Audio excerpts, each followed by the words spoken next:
Hi, my name is Richie. Today I'm going to be demonstrating my GameJam final for the GDP program. What I made for the GameJam is unfortunately not so much a game or just kind of a technical demo of a few of the things capable in the engine that I've created. Um, this scene I have here set up is just a bunch of physics objects, and you can shoot a little bullet at them, and they're all kind of interacting with each other with the bullet. If I go into third person here, we have a character doing some basic animations of walking, and there's strafing. Also have a backwalk, little jump animation, and I put in this fun little dance animation for him. So that's stuff with the characters and animations. And we have a couple different shader like passes I can apply, I suppose we call them. I'll go just in order here. I have this edge detection, which is just highlighting the edges in a white color right now. And it's just being done on the fly in the shader. So it's using the normals to check the dot product of the normal and the eye vector for each pixel. And if it's at a 90 degree, then it's putting an edge, but it's also checking color like gradients over the screen pass. So if there's a big jump, then it can like highlight that as an edge as well. So we can also change like the threshold for that. If we go too high, you can see that the variance in the grass. So you have to kind of find like the sweet spot where it's not too high, not too low, and you get all the edges. It's not so perfect. It could use a little more work, and I could probably another technique I was thinking of doing was using the depth buffer and reading that as well to be able to incorporate that along with the normals and the color check and use them all kind of side by side, like a combination of the three. But this is working well enough for this case, I think. Okay, and it's kind of hard to see this one, but it is a full screen blur effect um, being applied over the entire window. It's very hard to notice in the recording probably, but everything's a bit blurred out. If I switch between the two. If you look at like the jaggies on the train tracks there, you can see how they kind of go smooth. And then another effect is this night vision effect. I changed the skybox to be a nighttime one, and I change all the colors to be a green color. And anything that was like super dark, it also gets brightened up a bit. So let's makes it kind of look like a night vision goggle or something, some Sam Fisher game or something, Splinter Cell. And I can combine that with the blur. I don't know if you can see it in the video, but the stars get kind of they disappear when I turn the blur on, like the small ones, because they're getting blurred into the black. Okay, and what else do we got here? Oh yeah, the LOD, level of detail on these trees. If I open up the debug menu, we can kind of get the FPS is like 400 to maybe 450, something like that. As I move closer to these trees and they load in the higher poly one, you see the FPS is dropping, dropping. We're like under 350 or yeah, about 350 or so when we have all the trees loaded in with the high definition model. And then if I walk away slowly, we'll see the FPS increases the farther we get because the trees are switching for the low poly version at a certain distance, and I can configure that distance in the scene file as well. So if you have a really big object that you can see from very far away and you don't want to change out to low poly, you can up that distance or whatnot. And then we get close again, the FPS will go down. These trees have physics as well. It's a simple cylinder on that. Nothing too great. What else we got? Oh yeah, the particles. I already shot the train off. If I press G, I can speed up and run over here. These particles are actually transparent, which, oh, I haven't explained. The whole thing is using deferred rendering. So I'm rendering everything to some off-screen buffers for the color, the world normal, world position, depth buffer, all that.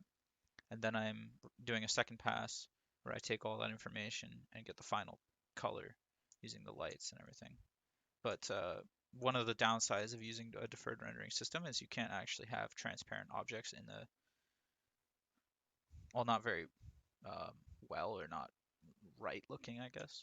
So what I do is use a third kind of half pass where I just do all the transparent stuff, which is these particles. So when I render the whole scene and then I render the like to the first pass and then I do the second pass render to get the color light and put everything in. Then I do this third pass where I just switch the depth buffers to the from the FBO into the actual like main buffer on the graphics card, and then I write the transparent objects so they don't actually draw on top of the second pass. They're drawn still with the correct depth. What else do we got going on here? Oh yeah, some texture stuff. I have on the grass, it's actually just a small texture being tiled. It's something that might be like this big. But what I'm doing is I'm modulating that texture with um, a second noise map texture that I got from online. Now let me pull up the textures actually. So if we look in here, this is our terrain texture we're using. It's just a pretty small 1024 1024 texture. I'm repeating it over the terrain like 100 times or something, and you notice it really easily. So what I've done is I've taken a second texture, which is I think it's this noise map. I took this texture and I am taking the lightness of like if it's black, I am subtracting, or sorry, multiplying the color of the original texture by like the value of the lightness.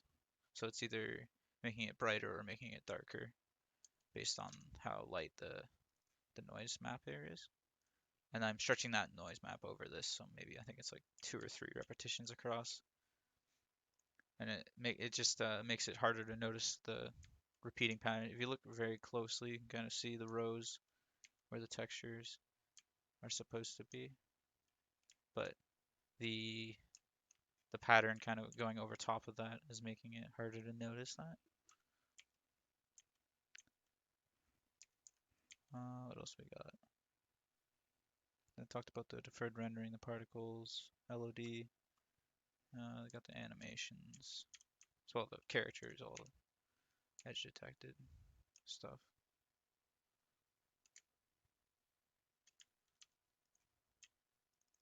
Yeah, just a small little demo. These are all constraints I made for the physics class. The train's on a sliding constraint, so you can't move the train in like the x-axis. He only moves along the z-axis.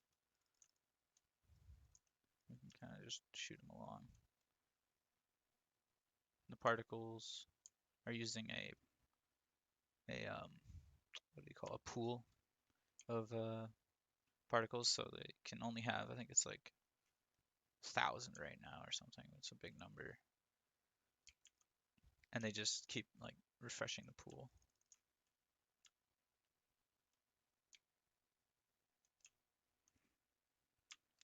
Talked about the LOD, the night vision, the blur, and the edge detection. Macro variant textures, animations. Yeah, I think the last thing I'll just go over code and show kind of the different bits of what's doing what. Most most of the things are in the shader. That's always fun to look at, so I'll bring that up. Okay, so in the shader here, I'll talk about the macro variation first. So I pass a sampler. What I'm doing is taking the sampler, sampling the texture, sorry, and then based on the blend value from my scene file. Let me open that up. Um, where am I? Here. So this blend value is how strong I want that to affect. If I set that to like 1.0 and then run that again, let's run in Visual Studio. Hopefully it doesn't do a recompile. Okay, should be good. You can see that's a lot stronger now. We're getting like really dark in the dark areas and really bright in the bright areas. So that's just being passed into the shader. Put that back. And we're using that to offset the color buffer. We're just modulating it into the final color based on the sample. And then what else do we have? The edge detection. We'll go up to that. So I used a couple different things to from online to kind of get an idea of what was going on.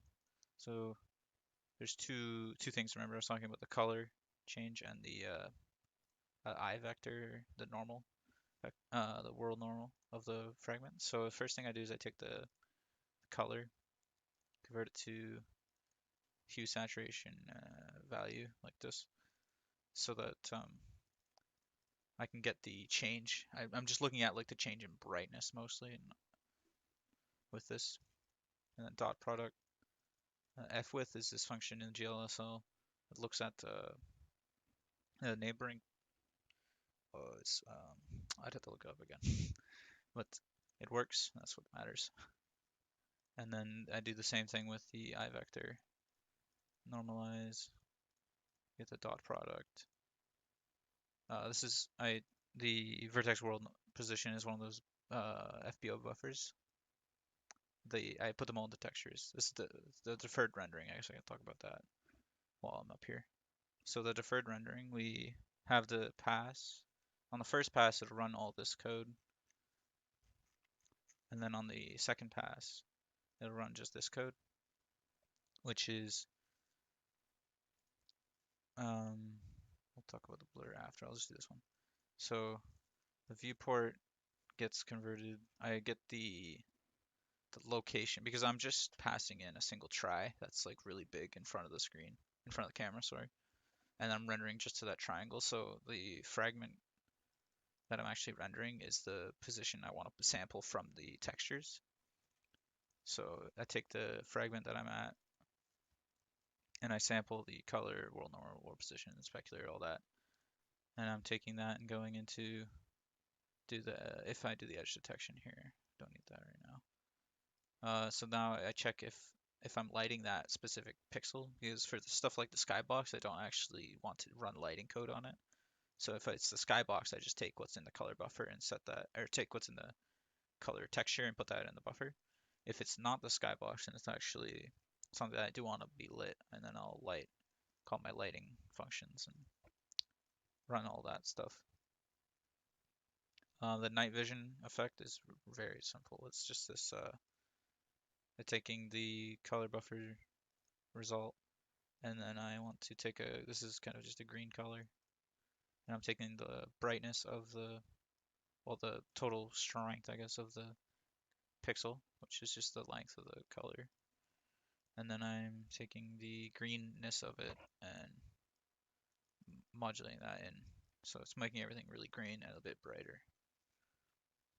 I draw the overlay at the end. That's that little, what shape is that? Like a star in the middle for the crosshair, I guess. What else we got? Oh, the blur, yeah. So the blur, what I'm doing is I have this kernel that I calculated from online website, and I take half the weight here because I run it twice. I don't want to. If I ran it with the original weights, they would be twice as bright, or yeah, it'd be too bright. So I take half the weights, and then what I do is I have just two for loops. So one for horizontal or vertical check, and then the second time I run through, sample all the stuff, do the colors and all that, and then I'm taking the color buffer RGB. I'm just adding to it, and at the end I divide it all out. Where's that? Somewhere around here. Yeah, this takes like the samples it all and blurs it all together. It's kind of hard to see the blur. I don't know if the video will capture it. I'm recording this one in 1080p, hopefully to make it easier to see if you're watching in HD. What else do we have? I guess I'll check into the code. What do we got? talk about the particle system real quick first, I guess. That's next on the list. So that's just, I have this like emitter class, and I can set the parent object of the emitter and like an offset from that parent. So that's why it's following the train as it moves. And it's actually coming out of like the smokestack of the train with that offset. And, like stuff I can do with this is I can change the starting color, ending color, the transparencies as well, positions, offsets, velocity, acceleration, how many spawn, how big the pool size is, all that. It's all configurable. If we scroll down, you can see here's where I actually do um, the rendering of those particles. I want to take the frame buffer object and take its